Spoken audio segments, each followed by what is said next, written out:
Greetings, my name is Randy Kitcher, and I'm a relatively well-known exopolitics researcher, UFO disclosure political activist, and a UFO close encounter experiencer going back to August of 1981. I'm also the spokesman and the webmaster for the Interdimensional Angels website. Just simply Google Interdimensional Angels and you'll find us at the two top search returns at the top of your page. Today I'm here with a retired Air Force officer by the name of Stan Fulham. He's written a remarkable book called The Challenges of Change. The book deals with the UFO and alien phenomena like no other book has ever dealt with before. He's dealing also in his book with issues such as Earth changes, the environmental crisis, international terrorism and weapons of mass destruction, specifically focusing on Al-Qaeda, as well as the looming financial and economic worldwide meltdown. People have called Challenges of Change one of the most compelling and fascinating and interesting and challenging books they've ever read in their life. Today the book is in the hands of the Russian embassy and the foreign ministry, and it's being read by hundreds of officials in the Russian government. I'm pleased to have Stan Fulham here with me today. Stan, welcome. First off, Stan, my understanding is that your exposure to the UFO and alien phenomena began with your time in the military. Could you tell us a bit about your military background? Yes, I served in the Air Force during the war and with Bomber Command. I was shot down on a bombing raid over Germany in November 1943, and then I spent the rest of the war in various prison camps. Now, you had some experiences with UFOs while you were there. Could you tell us about that? Yeah, I was in Stanley 357, which is a prison camp for Allied airmen near Toruń in Poland. On a hot July day in 1944, somebody rushed into the barracks yelling, "There's a rocket up in the sky." So we all rushed out to see what this was all about. And it was a rocket about 20,000 feet, a bright red rocket. And I'd say flying at very fast speed. It had no wings and it made no sound. So we knew from our training in aircraft recognition that this was no aircraft. But we thought it was probably a German rocket, because the Germans then had the V-1 and V-2 rockets which they were using against England. However, until somebody remarked, is that, well, it's flying from east to west, so obviously it's not a German rocket. And the Russians didn't have the technology, rocket technology at that time. But never for a moment did we think that it or associated it with the alien phenomena or spacecraft. And of course, years later, we realized we had witnessed a UFO. Now, Foo Fighters, they're often reported during World War II. Do you have any experience with Foo Fighters? No, I was with Bomber Command. We flew at night, and we never saw any Foo Fighters. And well, we saw lights, like searchlights and that sort of thing.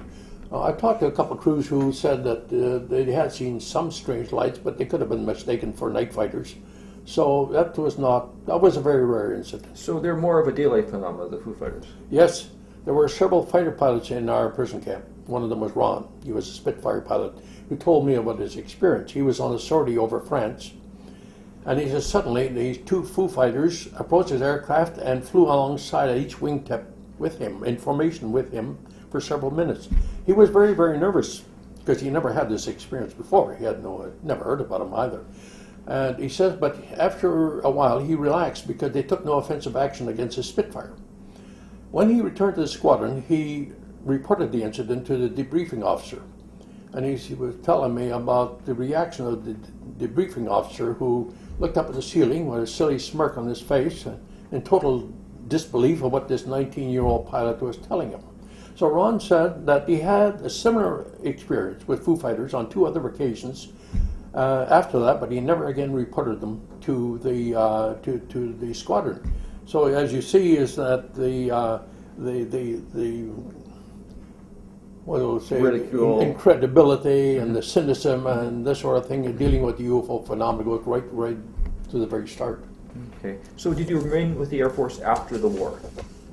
No, I attended university for several years, and then I was on a merchant ship for a couple of years, and I worked for British United Press, and then I returned to the permanent Air Force. Oh, so when you returned to flying duties? No.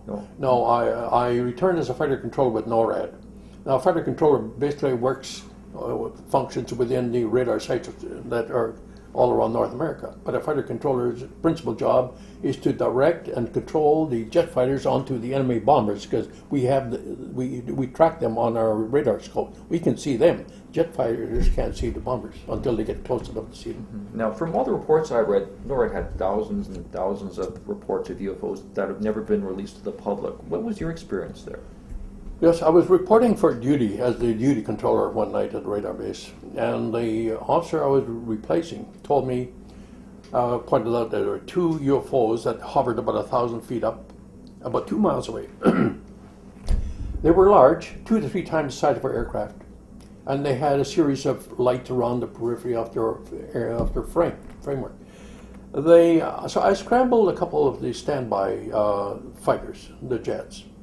And no sooner were they airborne than the UFOs streaked away at terrific speed, and then stopped several miles west of Vancouver over the Pacific Ocean and just sat there until the jets approached them, and then they flew away over the Pacific.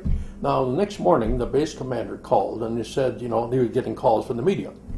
And he said, but as you know, about these strange lights, but as you know, there was nothing unusual that happened last night. So there's no reason for us to be speaking to the media. Now, I understood. That was the policy under an agreement signed between the United States and Canada in 1956, which controlled the dissemination of information relating to UFOs, because they obviously didn't want to panic the public and whatever other reasons they had. And so that's where it stayed. And I don't believe that policy has ever been changed. Now, did NORAD ever send somebody down to debrief you here? Yeah. So they were very interested in the incident, and so we met, the squadron commander, myself, and the technical officer met with NORAD officers, and we discussed the incident. They were pleased with what I had done. There was no criticism of that. What they were trying to do is refine the reporting procedure, so to get more definite information about the aircraft, the spacecraft, and this sort of thing. So that's